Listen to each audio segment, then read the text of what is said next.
Hello everyone, আমি সুরভি। জ্ঞানজ্যোতি coaching centre পক্ষ থেকে তোমাদের সবাইকে জানাই আরও একবার স্বাগত। আজকে আমরা আলোচনা করব নবম শ্রেণীর দ্বিতীয় অধ্যায় থেকে একটি গুরুত্বপূর্ণ বিষয় নিয়ে।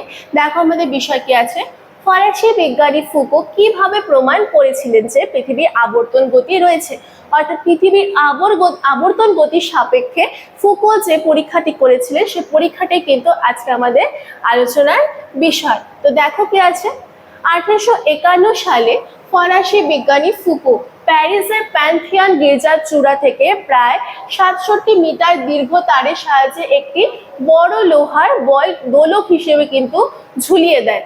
1851 সালে ফরাসির একজন বিজ্ঞানী যার নাম ছিল ফুকো, তিনি কি করেছিলেন, প্যারিসের একটি গির্জা যেটার নাম ছিল প্যান্থিয়ন, সে চূড়া থেকে, সে গির্জার চূড়ো থেকে প্রায় কিন্তু 67 মিটার দীর্ঘ, 67 মিটার দীর্ঘ কিন্তু একটি তারের সাহায্যে কি করেছিল, সে তারের তলায় একটি লোহার বল ঝুলিয়ে দেয়, ঠিক আছে, এবং তাকে কি করেছিলেন, দোলক হিসেবে কিন্তু দুলিয়ে দিয়েছিলেন এবং মাটিতে ছড়িয়ে রাখেন কিছু বালি। এই যে দোলকটি রয়েছে, দোলকটির নিচে কিন্তু কিছু বালি তিনি ছড়িয়ে দিয়েছিলেন এবং এই বলের তলায় আবার কিন্তু একটি পিন লাগিয়ে যন্ত্রের সাহায্যে দোলকটিকে ধীরে ধীরে উত্তর থেকে কি করেছিলেন, দক্ষিণ দিকে দুলিয়ে দিয়েছিলেন। ঠিক আছে, কি পর্যবেক্ষণ করলেন এই পরীক্ষা করে? তিনি লক্ষ্য করেন যে দোলকটি উত্তর দক্ষিণে সমানভাবে দুললেও বালির ওপর পিনের দাগ কিন্তু একই জায়গায় পড়ছে না। তিনি দেখলেন যে উত্তর থেকে দক্ষিণ দিকে সমানভাবে দোলকটি দুলছে, তা সত্ত্বেও কিন্তু বালির ওপর একই রকম ভাবে কিন্তু বা একই জায়গা থেকে দাগটা কিন্তু শুরু বা শেষ হচ্ছে না। ক্রমশ কি হচ্ছে, পশ্চিম থেকে পূর্ব দিকে কিন্তু দাগটা সরে সরে যাচ্ছে। চিত্রটি লক্ষ্য করলে দেখা যাবে যে চিত্রটি রয়েছে, এই চিত্রটি লক্ষ্য করলে দেখা যাবে পিনটি প্রথমবারে কি করেছিল, এই ক থেকে ক অবধি কি করেছে, প্রথমে একবার প্রদক্ষিণ করলো, দ্বিতীয়বারে আবার কি হলো, খ থেকে শুরু হয়ে খতে শেষ হচ্ছে, তৃতীয়বারে কি হচ্ছে, গ থেকে শুরু হয়ে গতে শেষ হচ্ছে, চতুর্থবারে ঘ ঘ এবং পঞ্চমবারে উমা রেখা অঙ্কন করবে।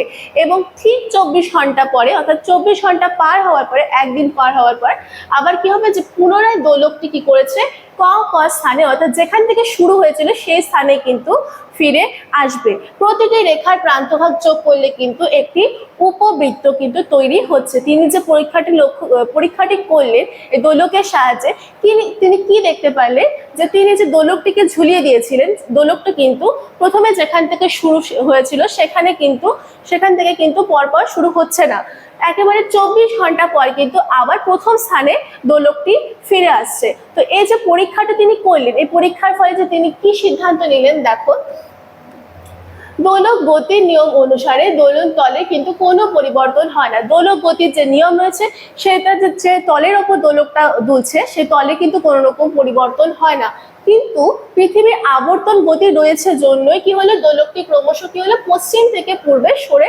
দাগ কাটছে। যেহেতু পৃথিবীর আবর্তন গতি আছে, এটাই প্রমাণ করছে যে পৃথিবীর আবর্তন গতি আছে দেখে কি হচ্ছে, দোলকটি পশ্চিম থেকে পূর্ব দিকে কিন্তু সরে সরে দাগ কাটছে। যদি আবর্তিত না হতো তাহলে কিন্তু যেখান থেকে শুরু হয়েছিল সেখানে কিন্তু দাগটা কাটতে পারতো, অর্থাৎ দোলন তল, অর্থাৎ পৃথিবী কিন্তু তলে পরিবর্তন হচ্ছে বা পৃথিবীর আবর্তন গতি সংঘটিত হচ্ছে।